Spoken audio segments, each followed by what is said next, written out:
Have you ever felt like an echo in a crowded room? Like your words, your presence, your very existence were nothing more than a faint sound fading into the background? It's a strange kind of loneliness, isn't it? Being surrounded by people who are supposed to love you, yet feeling like you don't even exist. I spent my whole life watching, remembering, caring. I remembered their birthdays, their favorite foods, the little things that made them smile. I asked about their days, listened to their worries, and made sure they knew someone cared. But did anyone ever do the same for me? No. Because I was never the one that mattered. I was never the golden child, never the problem child, just the one in between. The one who followed the rules, did what was expected, and somehow still wasn't enough. They never outright said I was unwanted, but I could feel it. In the way they talked around me, in the way my presence was nothing more than a forgotten existence, there, but meaningless. And for years, I tried to change that. I thought that if I worked harder, if I was better, they'd finally see me. No matter how much I gave, I was still just an afterthought. Then one day, something shifted. I finally realized I wasn't invisible. They just never cared to look. And when that moment hit, I made a decision that would change everything. Because if they weren't going to notice me, then I was finally going to walk away.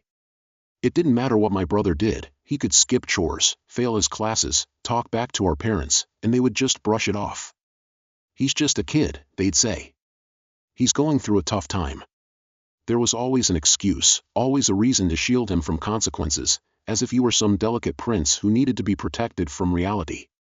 And me? A completely different story.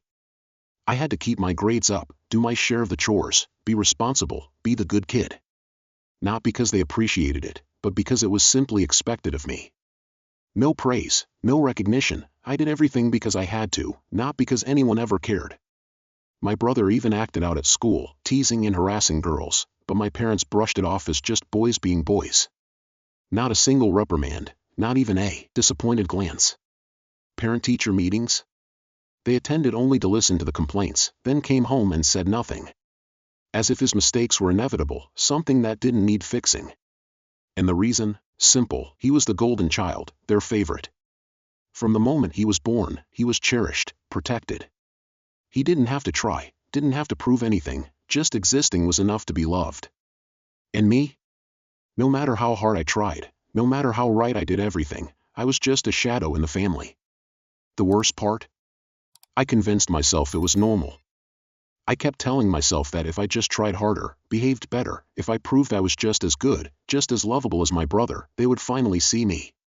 Maybe I'd get a thank you, or at the very least, the patience and understanding they always reserved for him. But no. No matter how much I did, it was never enough. I was just an afterthought. Convenient when needed, forgotten when I wasn't useful. And I can't even recall the exact moment it all hit me, that nothing would ever change. It wasn't some big, dramatic event. Just a slow, heavy realization that settled into my chest over the years. A truth so painful that it slowly killed every ounce of hope I had, leaving only exhaustion behind. So I kept going. Kept playing my role. Because honestly, what else was I supposed to do? Today after school, I walked into my room, and my stomach dropped.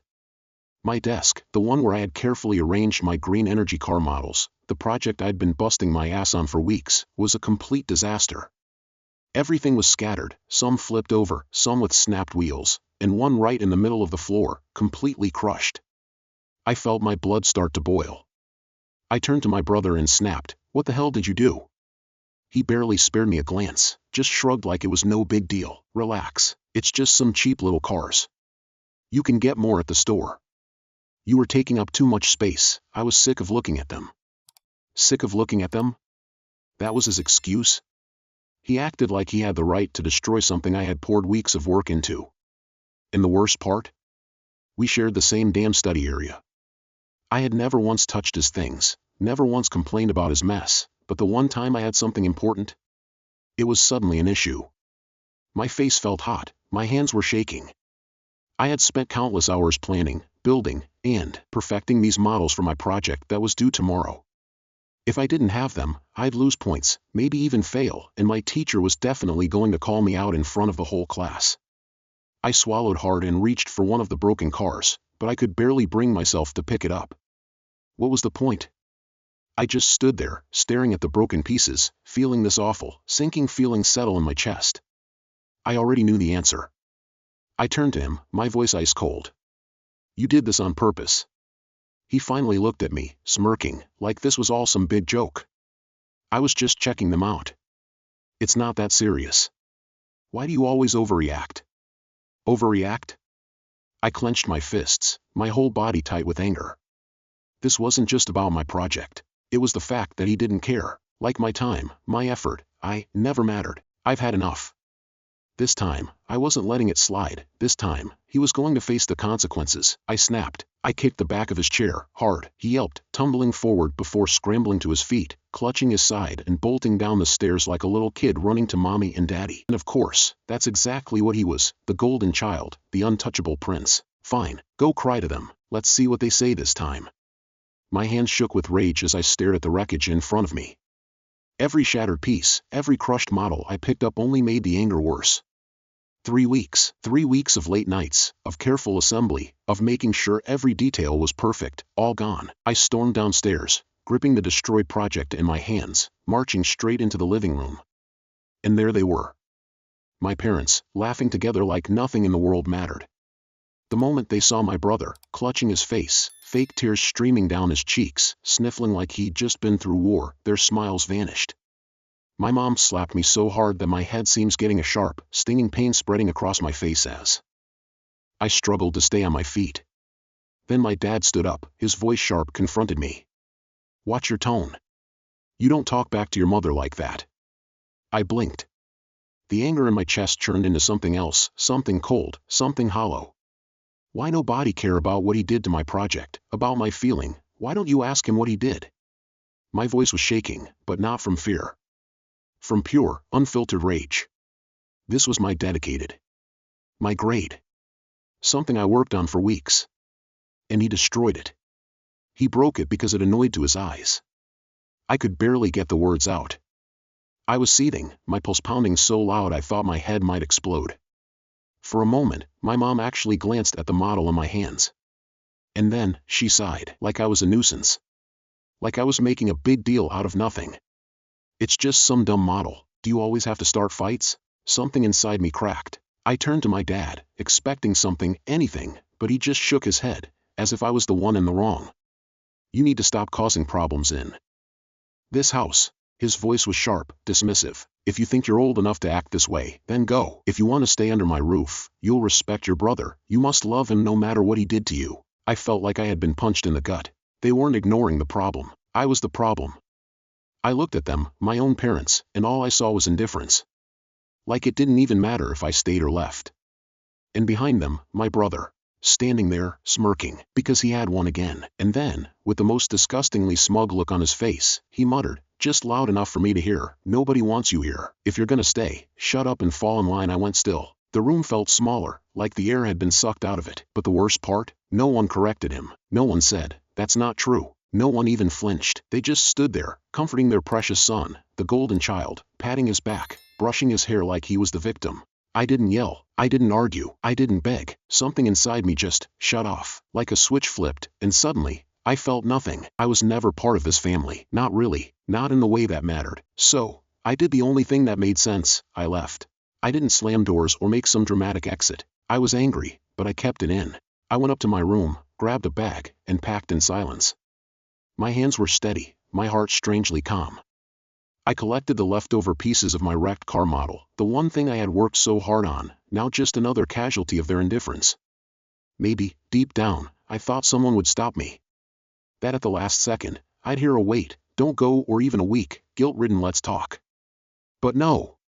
Nothing. I walked past them, duffel bag over my shoulder, and they didn't say a damn word. No, where are you going? No, come back. Nothing. They just let me go. Because, in their minds, I was never really there to begin with. As I stepped out the door, into the cold night air, something shifted. For the first time in my life, I was walking away from a place that had never truly been home. No more begging for scraps of attention. No more waiting for approval that would never come. This time, I wasn't running away. I was walking towards something better, my own life. I crashed at my friend's place that night, the one person who actually gave a damn about me. No fake concern, no backhanded comments, no dismissive sighs. Just real kindness.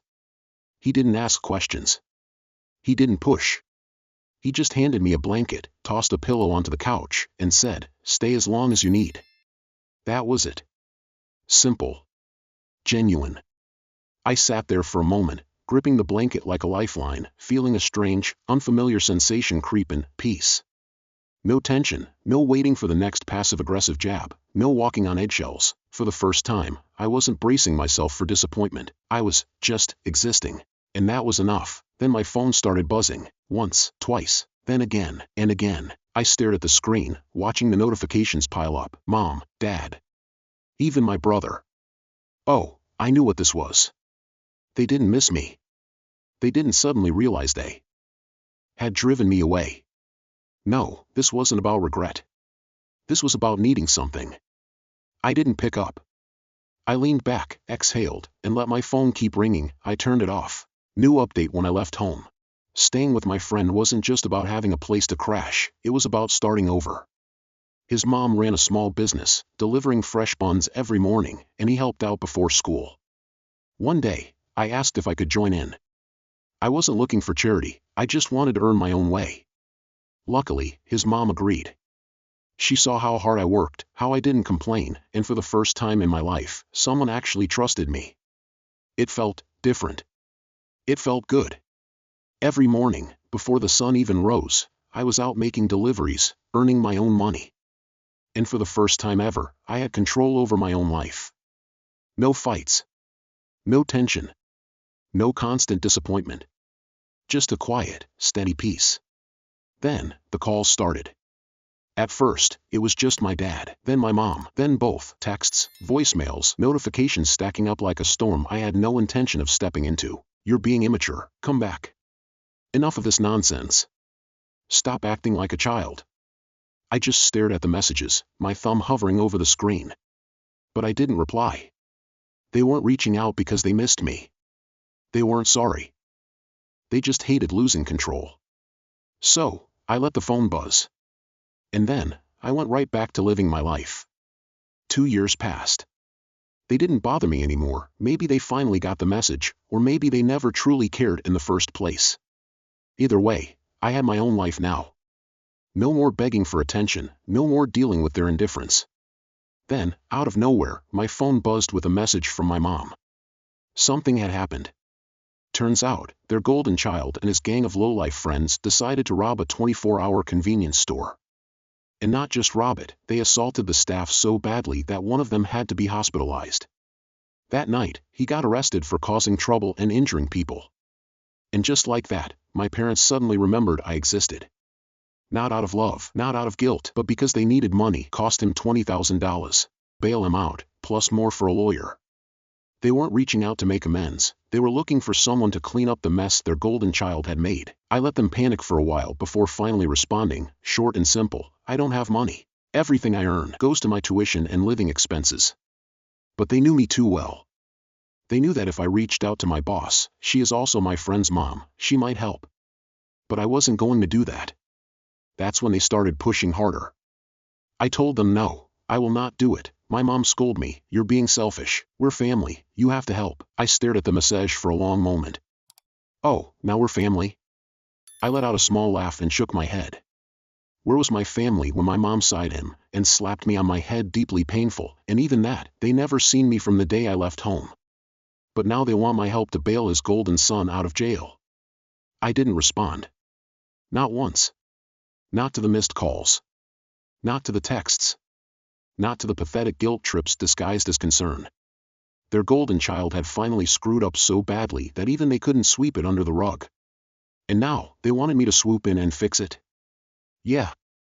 Not happening. Panic must have set in fast because suddenly, they were selling everything they once bragged about. The brand new TV, gone. Dad's beloved golf clubs, sold. Mom's designer bag she used to flaunt, vanished. They were scrambling, desperately trying to pull together enough money to bail him out, but it still wasn't enough. Meanwhile, my brother was still sitting in jail, and I was loving every second of it. The same brother who used to treat me like dirt, the one who could do no wrong in our parents' eyes, was now rotting behind bars. Then, just when I thought I had heard the last of him, my phone lit up with his message. "When I get out, you better pray I don't find you." I actually laughed out loud, the delusion, the entitlement, the sheer stupidity. So I hit reply. Strong words from someone who needs my help. Try again. And just like that, I blocked his number. Let him sit with that. It took them weeks to finally realize just how bad things had gotten. Maybe it was when the legal bills started stacking up, or maybe it was when they finally understood that their golden child wasn't just going to walk out of jail this time. Maybe they thought someone would swoop in and fix everything like always. But this time? That didn't happen. Then, after weeks of silence, my phone buzzed. A message popped up. "We were wrong, please let's talk." I stared at it, a part of me almost laughed. Now they want to talk? But it didn't matter anymore. I wasn't angry, I wasn't waiting for an apology or their approval. Because in the end, I had already won. I didn't need to yell to be heard, I didn't need to beg to be seen. They had spent years making me feel like I didn't matter, and now, they were the ones feeling the loss. I could have replied. I could have rubbed it in. But I didn't need to. Instead, I just walked away, no final words. No dramatic goodbye. Just silence, because the truth about people like them? They only realize your worth when you're already gone. And by the time they do, it's too late. I'm not angry anymore. I'm free. Maybe they'll never see me as their equal. Maybe they'll never truly regret what they did. But they will remember the day I left. The day they lost the only person who actually cared. And this time, there's no coming back from it. I walked away. Head held high, knowing that I had finally reclaimed my power. I didn't need to lift a finger to make their lives miserable. They had already done that to themselves. All I had to do was sit back, enjoy my peace, and know that they would never, ever see me the same way again. And every time I glanced at my phone, with its endless notifications of their desperation, I smiled, because in the end, it wasn't just about the money. It was about the sweet, satisfying taste of revenge. And for the first time in a long time, I was finally living for me. Do you think I did the right thing? Should I have helped my family despite everything they put me through? Let me know what you would have done in my situation. Have you ever had to walk away from toxic family members? Share your story in the comments. Subscribe and turn on notifications for more toxic family drama, Reddit revenge stories, and real-life betrayals.